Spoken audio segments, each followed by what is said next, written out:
Ekonomi digital kian mendapat sambutan apabila mencetus dimensi baharu dalam bidang perniagaan.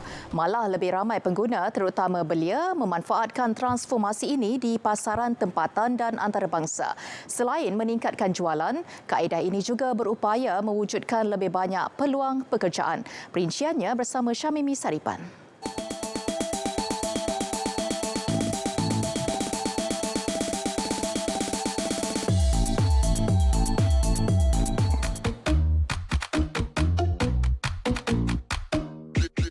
Pemulihan ekonomi kesan pandemik COVID-19 menuntut pelbagai alternatif diwujudkan demi melestarikan bidang perniagaan.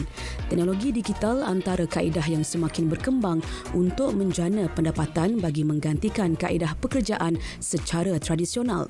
Malaysia juga berada pada landasan tepat untuk sumbangan ekonomi digital sekurang-kurangnya 25.5% kepada keluaran dalam negara kasar KDNK menjelang 2025.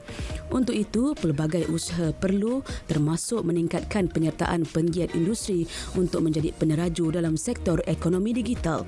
Usahawan muda Azim Zahid Azmi, 25 tahun, menyahut saranan itu dengan beralih daripada kaedah perniagaan konvensional secara fizikal. Kita perlu bersifat lebih agile ataupun lebih fleksibel, dan kita kena sentiasa aware dengan perubahan trend terkini. Sama ada trend tu dari segi produk yang diniagakan ataupun ekosistem perniagaan itu sendiri. Kalau kita tengok sekarang ni dari segi teknologi, dekat kalau dulu orang main Facebook, lepas tu kita beralih ke Instagram, dan sekarang kita beralih pula ke TikTok, dan kita ada pula marketplace dalam TikTok. Jadi kalau satu-satu bisnes tu tidak mengambil peluang dengan apa yang ada, apa yang paling terkini, saya rasa benda tu slowly akan membunuh satu-satu perniagaan tu lah. Sebabkan satu-satu perniagaan tu dia akan jadi mungkin selesa dengan apa yang mereka dah ada.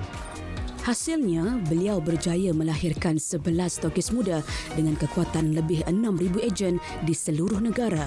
Ini secara tidak langsung memberi peluang kepada belia meneroka bidang keusahawanan. Untuk masa akan datang, kerajaan mungkin boleh menyediakan lebih banyak lagi platform kepada para peniaga, khususnya anak-anak muda, khususnya belia yang menggunakan teknologi sebagai salah satu tools memasarkan produk.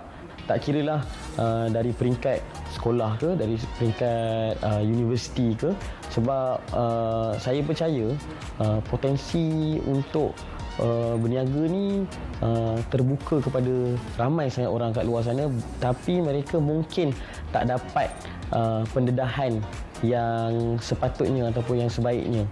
Kemajuan teknologi dan ekonomi global yang sentiasa berubah menuntut negara agar seiring dan mengguna pakai pendekatan proaktif ke arah ekonomi digital.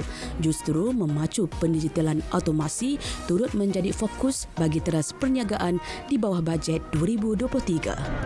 Perubahan iklim pasaran perniagaan menerusi ekonomi digital ternyata mampu memberi pulangan berganda kepada ekonomi negara. Ini cukup signifikan dengan keadaan situasi pasca pandemik yang memerlukan urusan jual beli dilakukan secara dalam talian. Untuk itu, kepada golongan muda, boleh mula untuk mencipta dan juga menjadi pemberi kerja berbanding berharap kepada pencari kerja. Syamimi Saripan, RTM.